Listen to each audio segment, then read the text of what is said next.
Hi, good evening. Well, today we learn Sipur Amaisius. And so let's just bring up the text and read and see what it is that Hashem, can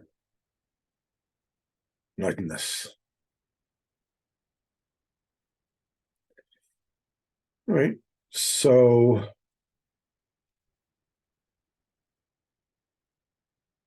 we said before that the Baal Tefillah went to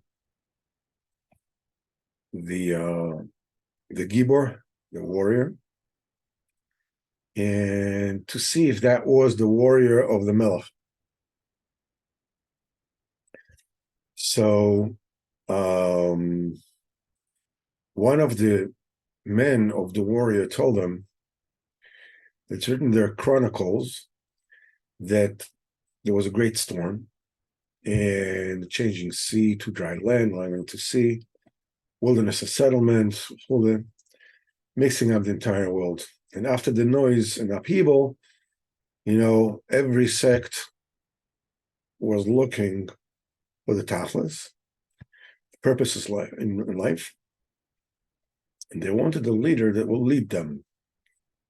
So Rabbeinu starts going one after the other, and it says, and he didn't mention every, what's the svara, what's the machshava from the people of all the different sects. He says, because these kind of temptations exist within us, and if we were to reflect on them, it might give us an impetus to give into it. Hey, that can make sense.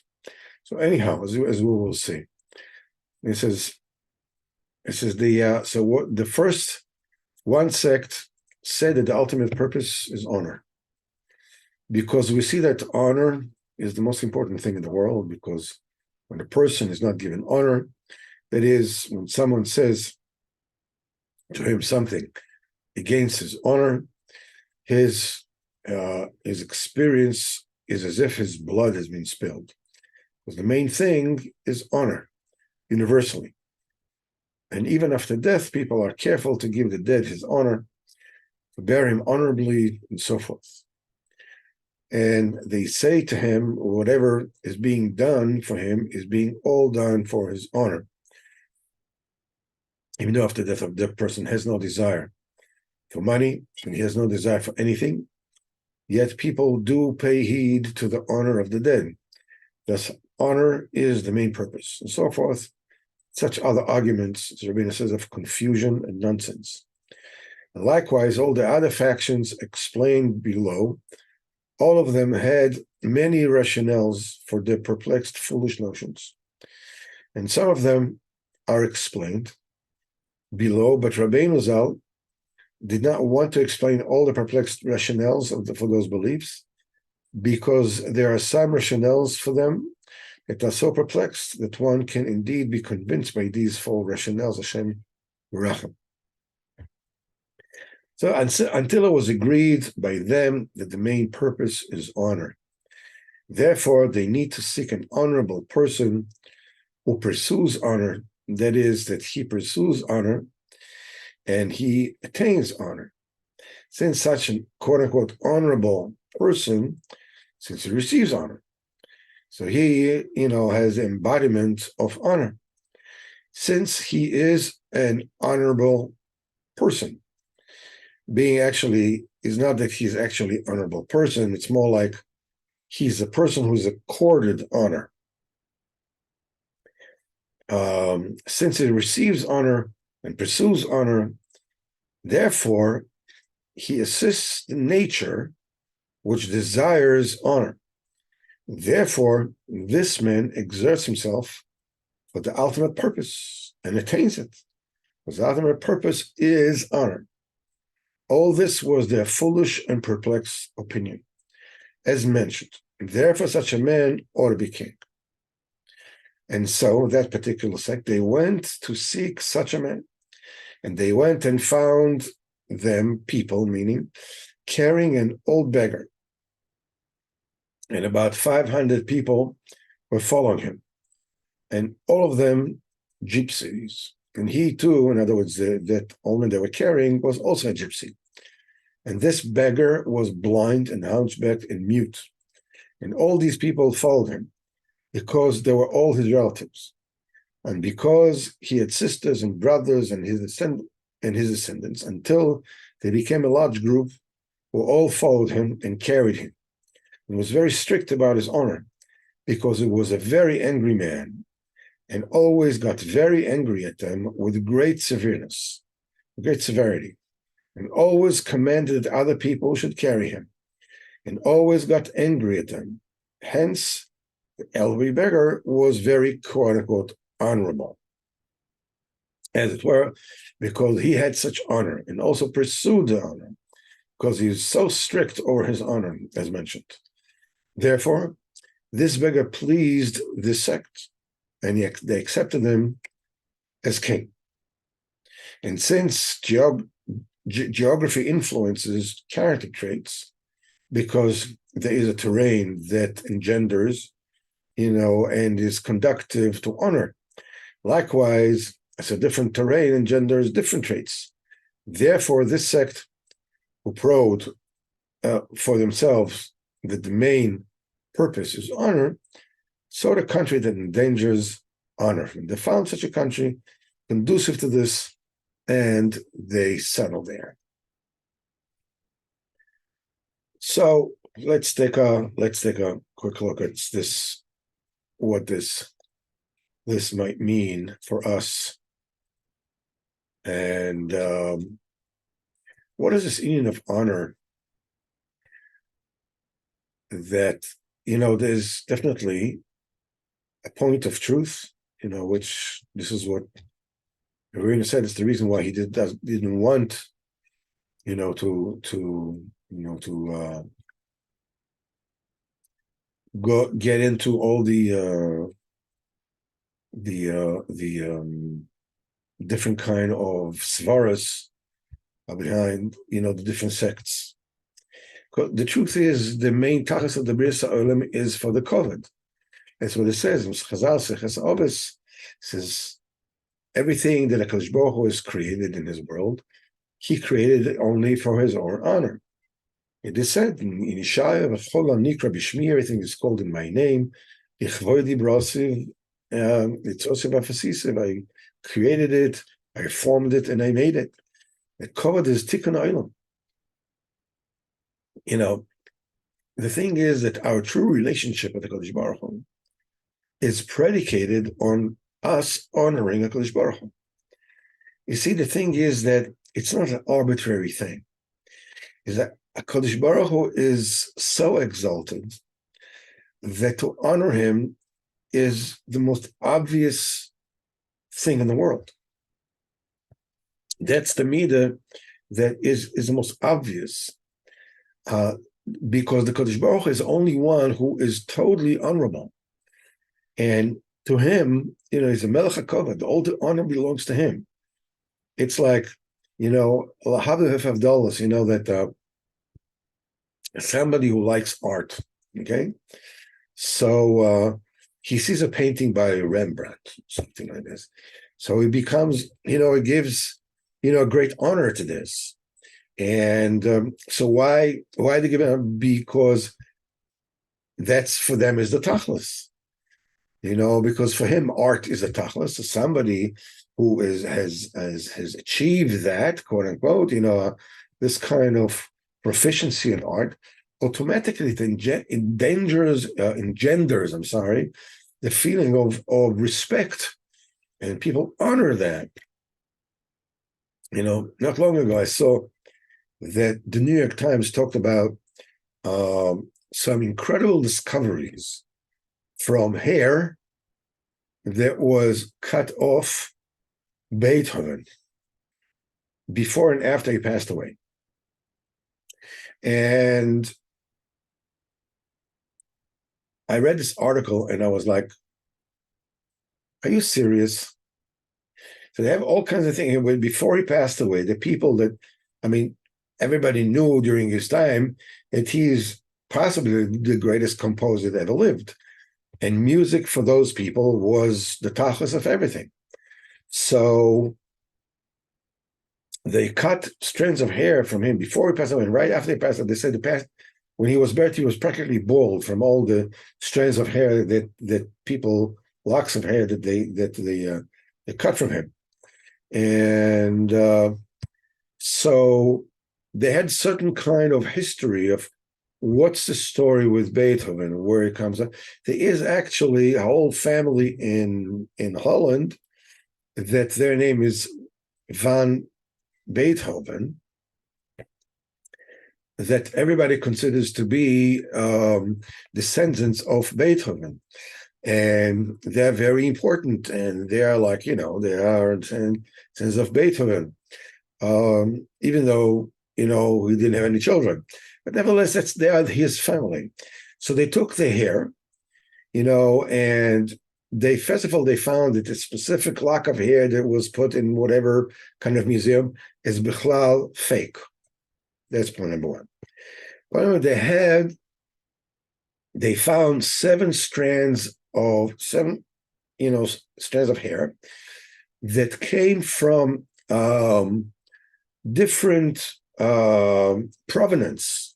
This one went through this, and this one that was Mekubal, this is Beethoven's hair, this one, that one, this one, that one, seven different provenances, and they found out in the DNA that they are all identical. So here they know this is definitely Beethoven's hair.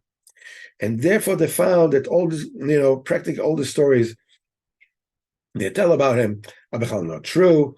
And so without going into nonsense and details that don't make any difference,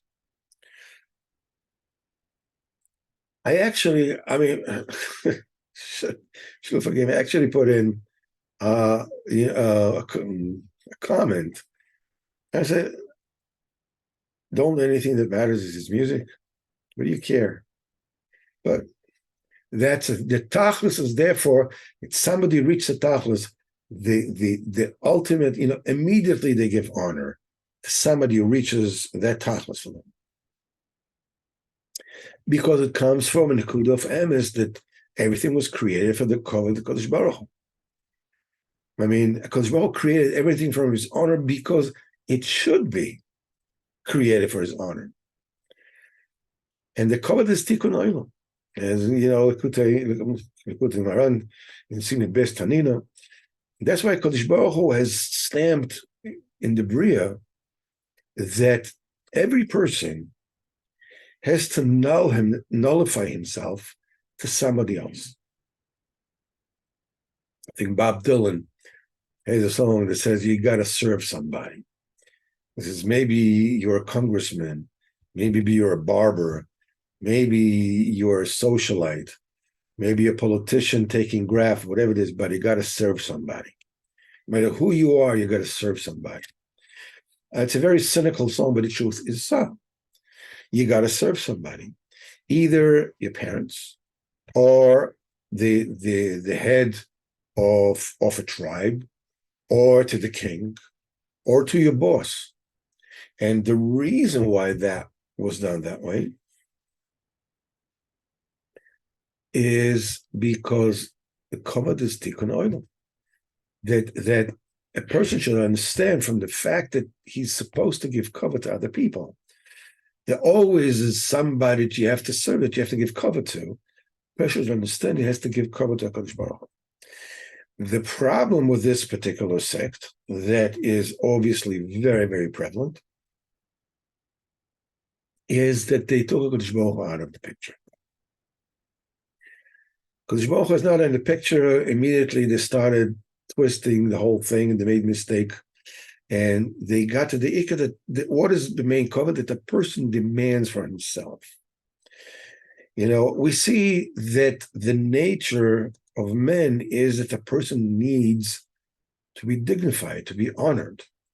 And if people don't honor him, he's offended to the depth of his soul. He feels like he's being killed, like his blood has been spilled. You can see some people that, lo aleinu, that have been found, with the, with the bloody hands, with the smoking gun, with any kind of this, with such a, that they commit suicide. They cannot continue living. Ad kadei kach. And as Rabbeinu said that we he doesn't want to get into the other, and then this particular sect, they found, a beggar, an old beggar, and a bettler is in Yiddish the word for beggar, as we know the Zion Bettlers, the 7 Bettlers. Bettler, the gematria of bettler is 320. This is 3 and the Shach Dinim. That's the compilation of all the dinim in the world. That particular strange bettler is awakening and puts together all the dinim in the world. As Rabbeinu says in Torah Kuf Lamed Aleph, that anybody who pursues kavod, he is bringing upon himself dinim. And the thing that happens, and what this does, that it fills him constantly with anger and being very particular and being very upset. And he said that 500 men went after him. They're all tziganas, they're all gypsies. He was also a gypsy. Now, gypsies are a very strange nation. They formed about 1,000 years ago. They lived in Romania and Hungary. Until today, there's some people in Hungary, you can see there are 2 races there. They're the pink ones and the dark-skinned ones. And these are the people that, they're the gypsies. And they were the most loathsome people imaginable. They didn't have any houses, and they slept in the streets and in the fields and in the forests with no family structure. And they would all mix with one another. There's no wife, children. Everybody lives with everybody. And not only this, but in order to give answer to their very basic, the most base desires, they would kill, in cold-blooded, without thinking about it. Anybody who stands along their way. And they were known, the gypsies would steal from the houses and from the yards, and they would gather together as bands. And they held themselves together as bands. They have, their own language. They have, their thing by them is, they play the violin in a very specific kind of way that other people don't. And they held them together. And from this unity that they have acquired for themselves became a teva of kavod. They want honor. That's zelu maseh. Whenever it is something exists in the sides of kedusha, exists inside of tumah. Whatever exists inside of tumah obviously exists on the side of kedusha. However, kedusha is the main kavod Hashem, is being exposed and being expressed when there's a chabura that people come together to daven and to learn and to be oizik in avodas Hashem. And we said before that this particular bettler was blind and he was mute and he was twisted, and the people that went after were all his family, all brothers and sisters and offsprings, and until they became a big crowd. And he was very makpid on his kavod, and he screamed at them, and this was angry all the time, and all kinds of what we have learned, Rabbi Yitzchak used to say about this, that anybody who is an angry person, it's because it's a simon that everything that person does, he does for his kavod. He really, people who are angry, who have what you call, quote unquote, anger issues, everything they do is they do because of his covet. It says that's why, this particular sect decided, wow, that's great. Here's a person that wants honor, that insists on honor, is very angry all the time, that nothing, any kind of slight against his honor, he comes up with great abuse. He reached the tachlis. This is the thing that teaches us how twisted this particular sect is. If they were actually looking for honor, real honor, what they should have taken is a person, there's mechubadik, that is being honored, that dresses nicely, that lives in a nice palace, and is all splendor and covered. And what did they find? They found exactly the opposite. They found the most despicable person you can think of. This gypsy was twisted, broken, blind, mute, angry as anything, particular in his covet, that is not a person anymore. But now this Rabbeinu teaches us something very, very special, that at the time when the light of the midas is extinguished in the heart, the time when you take out of the midas, take a Kadosh Baruch Hu, you only look for your own benefit.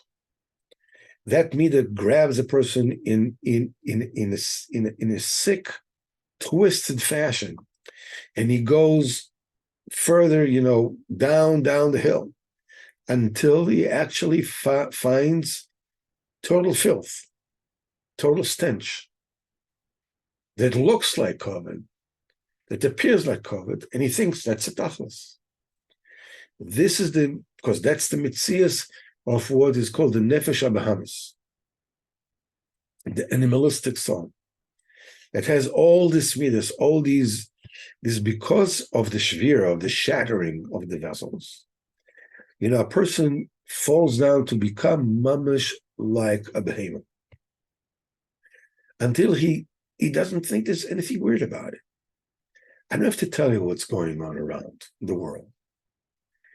All the depravities are considered to be, if you don't hold by that, you're considered to be like depraved.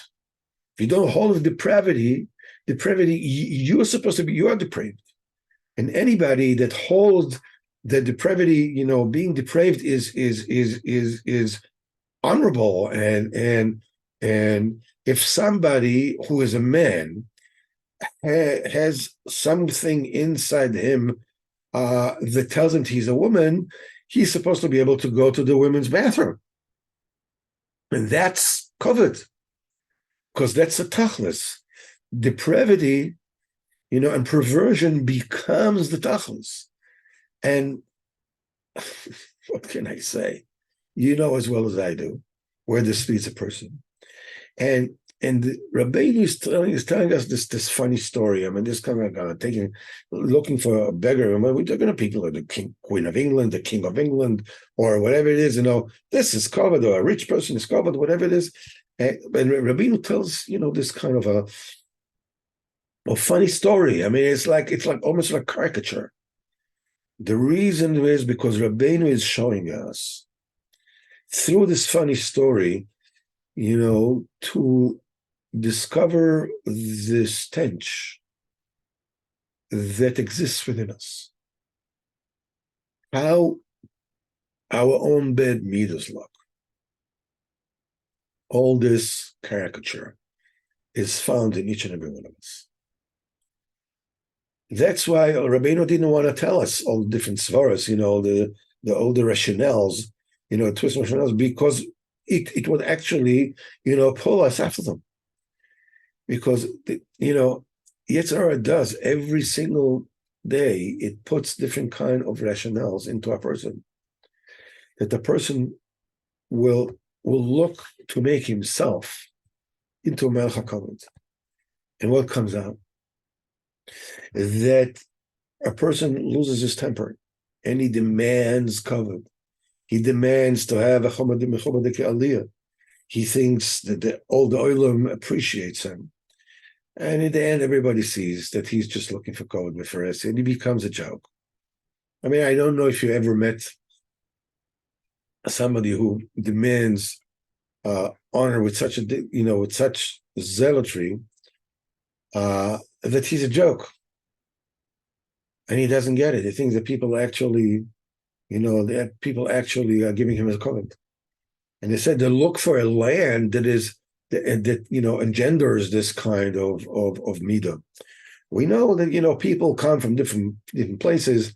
That people come from the Spain and Italy and Greece and whatever, all the nations that demand kavod, but specifically the Spaniards and this and that, this kind of it's, if you look, it's throughout the world that they're so particular on their kavod, and if a person doesn't give them the kavod, it's like they're calling to a duel, and they're quote unquote hot-blooded, as it were.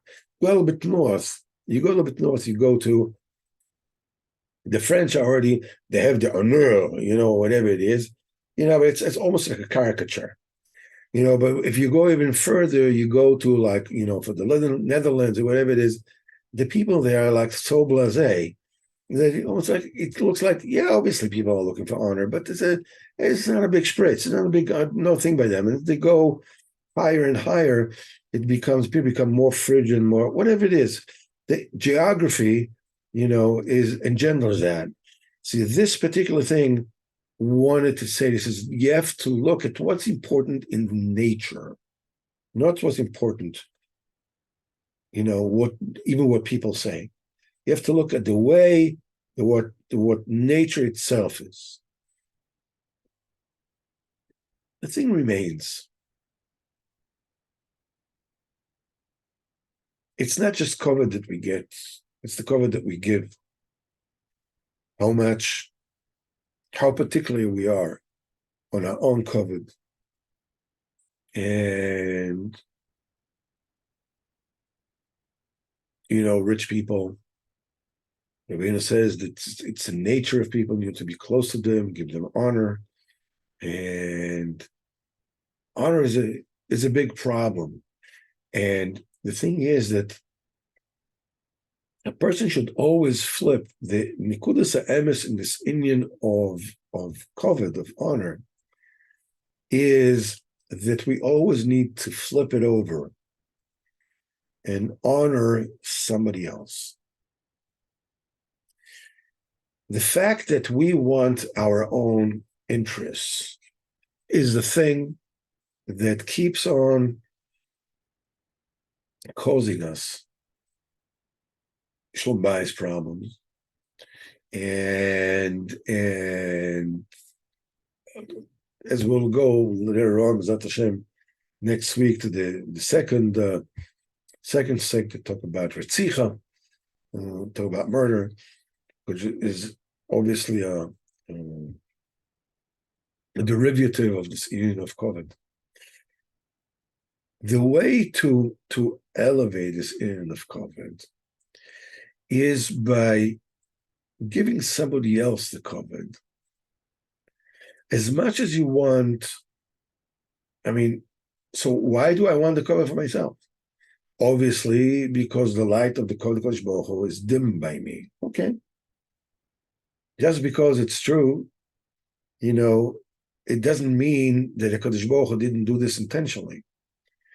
The question is, what do I do with it? How should I behave with this? Why does the Kodesh Baruch Hu does it? That I'm so particular that I want to be treated in such a kavod. The answer is that I should look at how I want to be treated, with what kind of dignity I want to be treated, and accord that dignity to somebody else. Rabbeinu says, Torah, as we learned, you should lower your own kavod, and earn, give a kavod to HaKadosh Baruch Hu. the way to do it with your own meter is give it to somebody else. Be very careful of another person covered and not to cause them tsar. I heard a story that from, I think, one of the Talmidim, I don't know if it was Yaakov Yosef of Polnoa, a Talmid Baal Shem,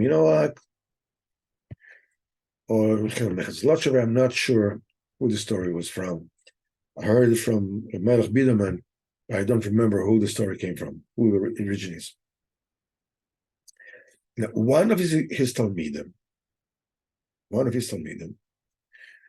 was a person who was extremely meticulous not to cause any tsar to any person.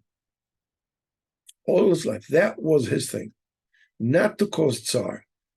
There's a difference between not causing tsar and appeasing. Appeasing is a lie. When a person appeases, it means he's a liar. Okay, just let him have it, let her have it, whatever it is. All I want is just a peace of mind. Fine, have it your way. Yes, you're the greatest, whatever it is. It just means that I'm being a liar. But that person was not appeasing. That person really had it on his mind not to cause tsar to anyone. And when that person passed away, his Rebbe, was so great, that he spoke to him after he passed away. And he asked him, how was it with you? How were you dealt with? And he said that person told him as follows. He said when he passed away, he said it was like falling into a deep sleep, the sweetest deep slumber. But he was cold. So when they put him in his grave, he felt like they're covering him in a blanket. And he was warm. It was cozy. And then when the Malachim came from the Balei Dinim, they wanted to judge him. Immediately came a Malach Mishamayim and said, "You are not touching him." Because the same way that he wouldn't cause tsar to anybody in this world, to the nth degree, to whatever it is he could, the same way you cannot cause him any tsar. There's no din based in Shalmana. It's immediately to Gan Eden. So what we need to do is look, how do we want to be treated? And treat someone else that way. The type of a cover that we feel should be the simon for us. You see the way that I feel, that's the way that somebody else feels.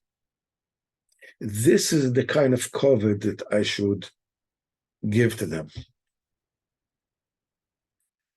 Mishboch should help us that we would always give the cover to HaKadosh Baruch Hu. And our friends, the cover to our friends are the cover to HaKadosh Baruch Hu. And through giving cover to our friends, real cover to our friends, we're giving the cover to HaKadosh Baruch Hu. Zat Hashem will be zecher to be memait, to lower our own cover. We're so particular, so, because this just means that we're just looking for us. And if we feel we're getting angry, there should be a simon, the simon that we're just looking out for ourselves, looking out for number one. Remember that? And give the covet really to number one. To HaKadosh Baruch Hu. B'ezrat Hashem, Bli Neder, B'ezrat Hashem, Wednesday night, in B'ezrat Hashem, 8 o'clock. We're going to Likutei Moharan. We're getting this Haftes. Thursday, also, rest of Shul, Torah Samach, getting close to finishing those stories. So I wish you all easy preparations for Pesach, not only Begashmias, but Beruchnias, B'ezrat Hashem, We need something. Mashu Chometz Pesach, Hashem, to come out from slavery to true freedom, from being slaves of our midas to being the masters of our midas.